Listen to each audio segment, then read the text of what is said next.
Now, you know this one intimately, and I think he needs a headbutt, but how sore are the king's shoulders from the weight of carrying this podcast? Who wrote that, I wonder? I think it was you. We might get a massage on the way home. How do you handle rude, loud people at weddings? Well, they paid me to be there, so fuck 'em. exactly. Moving swiftly on. They didn't like it. They should have read the contract.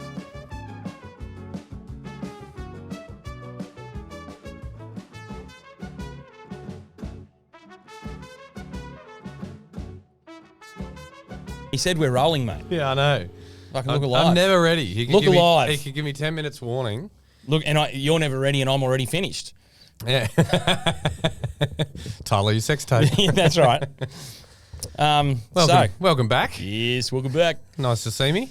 It is. Yes, thank you. A bit exciting this week in that when you hear this on Tuesday, we're here Monday. I know. This couldn't be fresher. Fresh. So fresh. Fresh like my mullet. Like me on a Monday. Like it? Like me on a Monday morning. I mean, you're using the term mullet fairly loosely. Oh, it's getting there. You know what that is? That's like you look like Johnny Bravo. You look like a gin. Fuck, why don't you reference someone from the decade that I Lincoln, was born do you know in, who Johnny Bravo is? Of course you do. Everybody knows Johnny Bravo. What mate. is he? It's a Soccer cartoon. player? It's a very popular cartoon, mate. All right. Well, I don't watch soccer either, so I wouldn't have helped if it was. So I look like Johnny Bravo. Yeah. While you talk about something, I'll find a picture of Johnny Bravo for you. Don't put the pressure on this early in the day. So why are you excited? Well, because it's fresh. We're recording today. This will be out tomorrow. Yeah, true. Well, I'm excited too. You know why? I have no idea. Well, because we had our charity auction last week. We did. You Was that clown? last week? No, it doesn't matter. Doesn't matter when it was. Nobody knows the date that we record. And we had our charity auction. I think it was yesterday. Yeah, for the two Monties. And That's Johnny Bravo. oh yeah, I know him. Yeah, of course you do. And you want to keep interrupting, or are we gonna?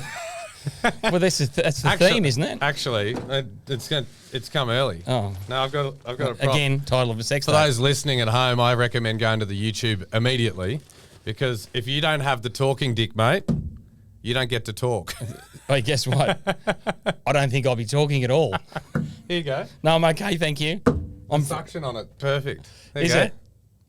Rip that over. Yeah, no, it's not used. Don't be ridiculous. Go, just grab it. It's girthy. That's incredibly offensive. So you have to, it's got a bit of a lean to it, doesn't it? Yeah, again. For those, how many inches do you reckon that is? Oh, that's 13, 14. Yeah. So for those listening, I brought in a prop from, I don't want to say home, but it is from home. We used to play dickhead with it. We would suction it to the roof, and then you'd run down the hall and headbutt it. Right. Just because, I don't know. Which you can. TV was broken or something. Yeah. Yeah. So, no, don't worry. It's never been used. It's just a nice piece of art. You ever watched Lock, Stock and Two Smoking Barrels? No. There's a bloke called, I can't remember what Hatchet Harry, and he beat someone to death with a 13-inch black rubber cock. Ah, well. Yeah. Well, that's what it is, folks. There we go. Yeah. Can you... You're not a fan, are you? Oh, look, it's certainly off-putting just here in front of my face like that. You know how Domino's, if they don't deliver within the time frame, you get a free garlic bread or something? It's bigger than a garlic bread. We used to always stick it on the front door, and then in the delivery instruction, we say, use the door knocker. And some bloody poor 13-year-old peddling like mad on the push bike, running out of path, and he's, oh, fuck, here we go again. Yeah. It's good enough. Anyway. I just love the sound when it... Perhaps we'll finish talking about our fundraiser before we have a giant black rubber cock on the table. Yeah. Here we are again. Yeah. Talking untowardly. Before we talk about something serious. The charity. So forget anybody that saw that. Forget you've seen that. We're going to talk about our successful charity auction that we... Yeah, mate, again, stop playing with it while we talk about the charity auction. I just wanted to get it out of the way. All right, back to... Yeah, so, I mean, by now, if you follow us at all, you'd know we've had the auction. It was incredibly successful for us, in our opinion. Massive thanks to our auctioneer, Scott Bailey, and to all the incredible vendors that put it together with us. Absolutely. So it ended up being worth $102,000 in total. Monty's beautiful wife, Kate, threw down a $5,000 honeymoon right in the final moments of the auction. She did, which she'd already thrown 1,000 in for some. Oh, for the barge. For the barge transport, because we needed very generous, very grateful for that. I'll also throw out a thank you, and I mean obviously thank you to all of the vendors, but a special thank you to Pete and Nicole from Bring the Noise. We love having the fireworks there. It's a great inclusion in the package because it's bloody spectacular and everybody likes fireworks. There were a few hurdles this year. Yeah, and the hurdles were obviously because it's at the anchorage and it's at a marina. There's a lot of very expensive boats nearby, which makes setting off a couple of minutes worth of fireworks problematic. Yeah, you don't want to light up a dinghy. And Pete went above and beyond to organise a barge from Lake Macquarie Barge Hire. I don't know if that's the exact name. I'm going to look it up now to make sure. But they've jumped on board. That bloke's also named Pete, so I only had to remember one name. Handy. But mate came. Whoa, that's unnecessary. They came through in the clutch, and the other hurdle then. So basically, a barge is getting transported from Lake Macquarie up to the anchorage, and the fireworks will go off the barge, and there was just a little matter of needing to hook up the transport for that. So again, my lovely wife said I'll cover that. So champion, thank you, Kate. But thanks to Pete who from Bring the Noise who went to a lot of effort to make sure that could happen, and Pete from the barge Lake Macquarie Barge Company that jumped on board kind of as soon as he was asked. So that's what kind of our thing's all about, is people just jumping in and helping us out and making sure that we've got the greatest package that we could deliver. That's it. Otherwise, we're just two dickheads called Monty. That's correct. Yep. And also, obviously, congratulations and thank you to our high bidders. Yes. Who were Bronwyn and Paul, who purchased the wedding on behalf of their daughter Molly and her fiance Alex. Look at me with the details. Oh, you are killing it. Unbelievable. Yeah. So we're stoked for them. And it was final bid was $50,000. $50,000. So that went straight to Mark Hughes Foundation, which is a huge injection for them. And very, very happy with how that went. Yeah. So, and we were happy. You know, there's a bit of a connection for our high bidders and their family there. Yeah. So we were kind of stoked that they were the ones that kind of got it, because they were able to donate that. As we said, we never handle it. Yeah. They just basically pay the 50 gorillas straight to Mark Hughes, and then we'll all turn up and get the wedding done on the day. So, again, thank you to all the vendors. Thank you to everyone who turned up on the night. We had a pretty good turn up on the night, actually. Yeah, we did. Yeah. Thank you to anybody anybody that tuned in on the Instagram. I never assume that anybody's watching, and then I was talking to somebody the other day. I go, yeah, we watched. You know, it's funny. We had promoted it on Instagram that we were going to be live streaming on YouTube, and then when we went to do that, Lincoln, do you know about this, Lincoln? We were going to live stream it. It was a real kick in the guts, because we got a notification saying you can't live stream unless you have 50 followers, 50 subscribers on YouTube, subscribers, and we had 31 or something. So anyway, so if you're watching this now, if you'd like to see things live streamed, hit the subscribe button, because we need to get to at least 50, and that's a new rule, because the first year we did it, we live streamed to YouTube, and we had no followers. Did we? And we didn't even have hope on the social media. No. How did we manage that? I have no clue. God. No clue. Shout out to the people from Kaiju Crush this week, because old mate didn't have any of his own beers, which is a real problem. Yeah. We're also thinking about making stubby holders. Let us know if in the comments. Yeah, do you want some Two Monty's merch? Yeah, let us know if you want merch. Yeah, or shirts with quotes. Really untoward. Quotes, bucket hat. I wouldn't mind a bucket hat. Yeah. Beanies, something. You could just get one that says shouty. No, actually, I won't say that. Don't say that. I don't want to be the first one. I think you've already said it. Mm-mm. No, you would have. Mm-mm. I do have a little Johnny joke that drops it nicely. I have not said it. I think twice we've said can't, as in cannot, and both made jokes about it. But I've been very careful, even though I've got a mouth like a dirty sewer. Yeah, because we're the ones that need to be careful, not the parents with their kids in the car. Yeah, like that's they're right. the unresponsible ones. So that's the charity wedding. Thank you to everyone. Great win. It's we're going to say nothing else about this until I haven't talked to you about this, but until we've obviously delivered the wedding that our great bidders just purchased. But we have some wheels in motion for 2025 already, which are very, very exciting. and we can't wait to tell you more about that. But it won't be for some months now, so I'm really glad I brought it up. But I want to do that. We've got some, very exciting news on that front. Yeah, and the usual. I don't know how much to say because you'll probably chip me about it. Say no more. Okay, that'll do. All right. Now, in a surprise to fucking everybody, not the least me, you told me you've got a list. I do. Of topics. I do. And I suspect it's the list I sent you, and you've just cut and pasted it and claimed it as your own. I can be original, but I did do a shout out at 9:30 last night when I was in the shower, asking for stories, and I did get a few sent through, which was lovely. And Hope has just updated all of those chats, which is great. Let's hear some. All right. Okay. Bride's mother wearing a white dress to the wedding.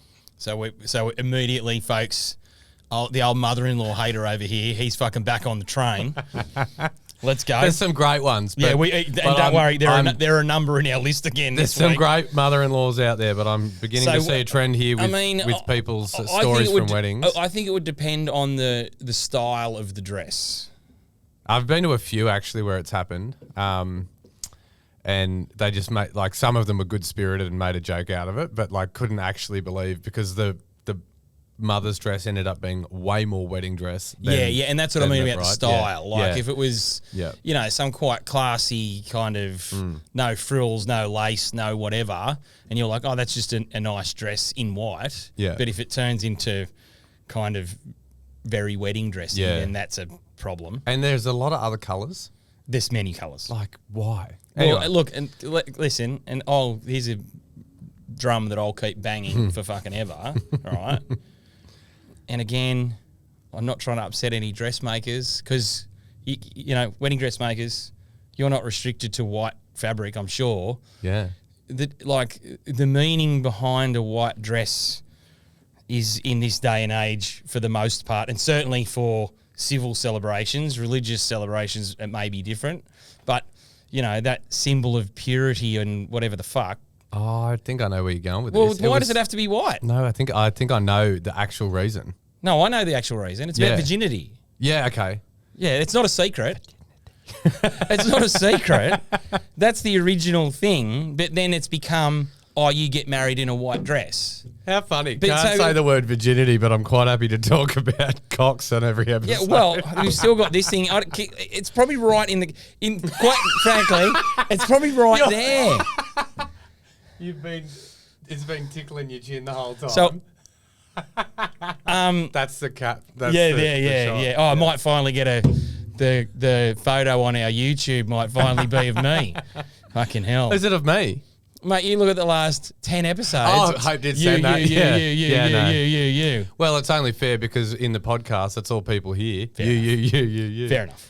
I'll pay that. This is a nice one. Yeah, but anyway, if you're a person who, you don't have to be a woman. If you're a person that likes to wear a dress, good for you. Probably don't wear a white one to a wedding. No. Also, the other side to that is if you're a bride and you don't want to wear a white dress, don't fucking wear one. No. Wear whatever colour you like.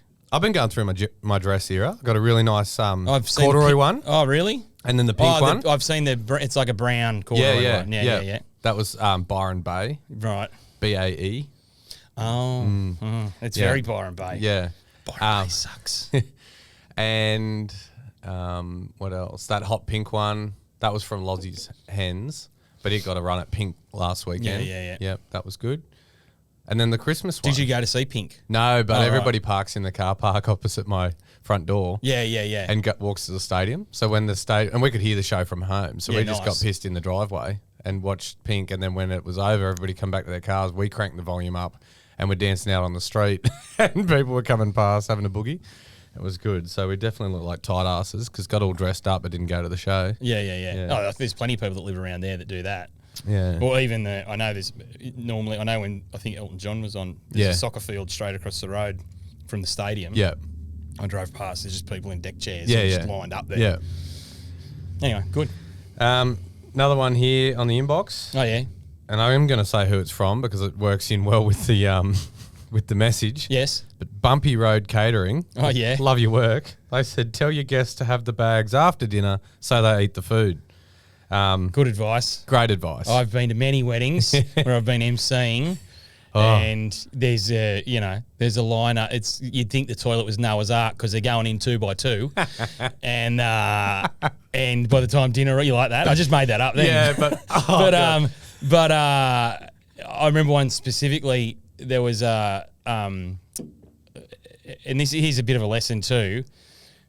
They didn't have a seating plan. They were a bit kind of loosey-goosey and didn't want to be so formal, which I get. But so there's no seating plan. What happens then is, people want to sit where they want to sit, and you end up with one single here, and then 3 people want to sit together, and there's all this shit show. And then also, it turned out that like 6 people turned up that hadn't RSVP'd. So there was table settings for a certain amount of people, and then I was trying to get everyone to sit down. And then, like musical chairs. And then there were these people like, well, we don't have any seats. And then there was a barbecue buffet. Yeah. And so the chef came out, and I know him pretty well, and he was like, mate, I'm really sorry, but there's probably going to be no vendor meals tonight because they've got too many people, and we've obviously only catered for so many. And I'm like, that's fine, mate. I get it. No dramas. I'd rather the guests got it than us. Oh, he's a hero. Well, yeah, but that aside, like I said, they were 2 by 2 in a lineup to the toilets. Yeah, mate, I could have had 15 sittings of barbecue. Yeah, there was so much barbecue left over. Yeah. No, I took Dad to Mardi Gras a few years ago, and first thing he mentioned when he walked in, he said, geez, a lot of people need to poo here. That's not what they're doing. Yeah. So, I don't know, maybe look around your friends group. Yeah. And, if it's your wedding, and go, oh, we could probably ease up on the food here because, half these people aren't going to eat. Yeah. Or give them either tell them to ease up on the bags until a certain point. Or wait till after dinner. Yeah. And not that we're advocating it. It's a bloody illegal practice that you'd be foolish to take part in. But other than that, moving on. Quick. Family forcing your guest list. So Betty the neighbour that they only see on bid night should not be coming to your wedding. And we've covered this before. Yeah. Grow up, basically. Yeah. Grow some balls. And that's not a sexist statement. That's just a male or female. Grow a spine. I'll say grow a spine instead of balls. Yeah. And just tell your people to go fuck themselves. Like every couple I ever speak to in the lead up, you've just got to say there's a line in the sand. Yeah. That's the line. And I'm always my argument is always, if you put a line in the sand and someone kicks off that they didn't get a start, they should never have had a start to fucking start with. Yeah. And the person that goes, yeah, no worries, mate, I understand, you're like, oh, fuck, I should have invited them. No, that's fair. But there's anybody with half a brain realises. You sound like a goat then. It's because we're wedding chat, mate. There's always got to be a goat involved. Fair. I've got some good stories there too. There's every wedding, there is a line in the sand that has to be drawn, and people have to understand that they might be on the wrong side of that sometimes, and to fucking grow up and accept it. Yeah. And also, maybe if you put the effort in for the 5 years prior, you'd be on the good side of that line. Now, you know this one intimately, and I think he needs a headbutt, but how sore are the king's shoulders from the weight of carrying this podcast? Who wrote that, I wonder? I think it was you. Yeah. We might get a massage on the way home. How do you handle rude, loud people at weddings? Well, they paid me to be there, so exactly. Moving swiftly on. They didn't like it. They should have read the contract. This is a long one. Have you got some stuff? Did you prepare anything? Or I'm happy to. No, well, these aren't these people that have written in. They are. This one's a little bit long. I'll save that. Well, I've got 2 jokes that they're not even. They're about nothing. Yeah. But I was like, I'm reading them out. Yeah. So one, Titus is my 10-year-old boy. Yeah. He said, "What type of shoes do kidnappers wear?" White Vans. I thought that was pretty fucking good. That's and the other one was a bit dumb, but I liked it anyway. It was, what do you call a Russian with 3 testicles? Hujanika Bolokov. Anyway, I've got one. I'm here all week. Try the veal. Little Johnny one. Oh, yeah, this would be good. Little Johnny's at school on Friday. Teacher gives them a word to learn over the weekend. Homework, had to come back, put it in a sentence on Monday. Is this where you're going to drop the word for the first time? Great. Yeah. So they get the word to learn over the weekend, and the word is contagious. So they come back in on Monday morning. Sarah goes, puts her hand up. I know what it means. Yep, Sarah, what do you think? Well, my brother had the chicken pox and Mum said it was contagious. Yep, very good, Sarah. Put your hand down. Next up, Tommy. Yep, hand up. I reckon that if you catch a cold, it was probably because it was contagious. Yep, that's right, Tommy, hand down. And then little Johnny's waving his arm around, puts it up, righto. What do you think, Johnny? I said, well, me and Dad were driving down the main street on the weekend. He saw a bloke painting his house with a 3-inch brush, and he said to me, it's going to take the cunt ages to finish that. That's very good. I love a little Johnny joke. Yeah. No, we got there. It's all downhill from here. Yeah, we're telling little Johnny jokes. That's where this is and he might not even remember this, although weirdly, because of, I think mostly your father's influence of comedy, you're across a lot of things that are beyond, like earlier than your years. Yeah. Blackadder Blackadder's the best. Yeah, Monty Python. But on the Hey Hey It's Saturday, which is, when you look back at it now, it was a fucking disgrace. Yeah. But they used to have the great Aussie joke, and it was Shane Bourne, and what was that old bloke's name? But they used to tell, and they were all little Johnny jokes all the time. Yeah. Shane Bourne, what was that bloke's name? And it's unimportant. Nobody cares. No. But do you know who Albie Mangles is? No. Fuck. Do you, Lincoln? No. Yeah, right. So Albie Mangles, this is because I used this as a reference at a wedding on the weekend, trying to get people down and I got to the wedding area, and I can't remember why. They were going to walk through this. It was at AP, and they're at the top. And people were like, oh, is this the stairs here through the garden? And I'm like, no. You're not Albie Mangles. You don't have to come through the bush. And then I went, oh, there's probably only 4 people here who got that reference. And there was like these 4 old blokes like, yeah, we know who that is. Everyone else was like, don't know what you're talking about. Mate. So in the 80s, Albie Mangles was this bloke who made like documentaries, like a Steve Irwin type character. Yeah. But instead of there being animals, he just had blonde chicks in bikinis. And he was just like ripping around in his Land Cruiser, getting bogged and digging his way out. And he was around the world with Albie. He'd be in Africa and he'd be in the Northern Territory. And just blonde chicks. But he had just the stubbies. Yeah. No shirt. Like he was a not ripped, but like that style at the time of like good style of bloke. Yeah. The bleach blonde mo, the bleach blonde hair, some hot chick in the thing, the Kelpie in the back. Just bashing through the bush like wildly. Albie Mangles. Very popular. Oh, mate, it'd be all over YouTube. Now, on the way... Mind you, any fuck we can get on YouTube. Yeah, true. On the way here from the car to the studio, I was having a little chuckle, and it's because we were waiting for the... waiting for the lift. And to be honest, even before you showed me that, I was going to say, have a go at this fuckwit. Yeah, so waiting for the... And I'd already put this in my notes, and I'll read it. It's... Dickheads who press the pedestrian crossing button more than once, or press it when someone is already standing there, like they haven't thought to press the fucking button themselves. So we where we do the podcast here, there's a shopping centre across the road. We often park there, and we were waiting to get in the lift to come from the car park down. So we were both standing there. And obviously looking like dickheads that wouldn't work out a button because some very important person came and pressed the button after we'd been there for 30 seconds. I actually said to Haron, on the way, said, we must look a sight because we went and bought a 6-pack. I said, I look like a homeless person. You've got the short shorts and the cowboy boots. I'm carrying a 6-pack just walking around together like the fucking weirdest pair of humans alive. Going into a blacked out studio looks like a brothel. Yeah. No offense, Lincoln. But we were standing at this lift where we'd obviously pressed the button because we're not idiots. Yeah. And, this bloke, this older fella who was probably 60-odd in his suit, comes along, takes one look at us and goes, well, these blokes don't know how to use buttons. I better press the button again. Yeah. Fucking, what's the go? And you go, look at this. And in his list was people who do this exact thing. Yeah. And then when we got in the lift, and I said to you, I suppose we're going to 1, thinking, because he stood in front of the pad. Yeah. And I thought, oh, well, he'll press that. Yeah, he didn't do fucking anything. He just stood in the way so I couldn't get to it.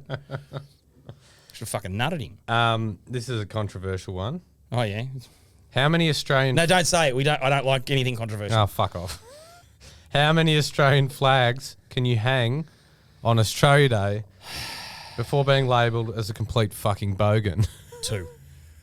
2? 2. I think 1 would be enough. Yeah, I was being kind. Look, I don't want to get into a whole. There was a house on the water at Warners Bay. I drove yeah. past a few times. Multiple flags. Yeah, I think you ran yeah. out of veranda and railings to hang flags. I don't want to get into a huge fucking thing about it because people, it's very divisive. It is. But that's what we hear about. Yeah, but funny stuff. This is the sort of thing because the world's fucked. There are several things that happen that there is no middle ground. You're either one thing or the other, and it's extreme, and people get very wound up a bit. People were very upset they couldn't buy tiny plastic flags made in China at Woolworths this year. Good point. If you so, what did you do with the one you bought last year? Yeah, that's right. You throw it out. Anyway, that's another. But yeah, look, I'm a like you, Australian. Love being here. Yeah. People go, oh, it's just pride in Australia. Pride denotes that you did something. I swam really fast. I'm proud of my effort. You just got born here. You won the fucking lottery and you were born here. You didn't do anything to do it. Yeah. It's great. It's wonderful. I appreciate it and I love it. You don't have to be a complete fuckwit about it. Anyway, moving right along. Flags. Whoever said that, they're right. Yeah. Self-serve checkouts. It's a shit flag anyway.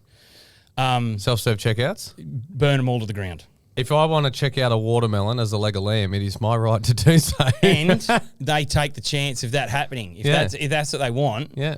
That's they were like, oh, we're putting in all these because people are taking advantage. You're like, no shit. And that was the thing back in the day when they took it, because obviously coming to a small town with a Woolworths or a Coles, I'm probably going to get sued by them now. But the butcher, the baker, all those little shops go out of business. But the whole sell was, we're going to employ all of these people. There's going to be checkout staff. And now they're done by robots. So now the towns are fucked. And I'll also be honest, I'll use the self-checkout if you give me a 20% discount because I'm doing somebody else's fucking job. Exactly. Yeah. Yeah, burn them all to the ground. It's outrageous. All right. Do you want me to have a go?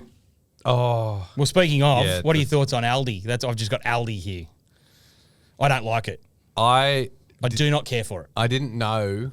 We never had one growing up in Glen Innes. So we went to Fraser Island after school and there was one in Queensland somewhere and had the whole shopping list, bought the lot. We couldn't have bought the lot at Aldi.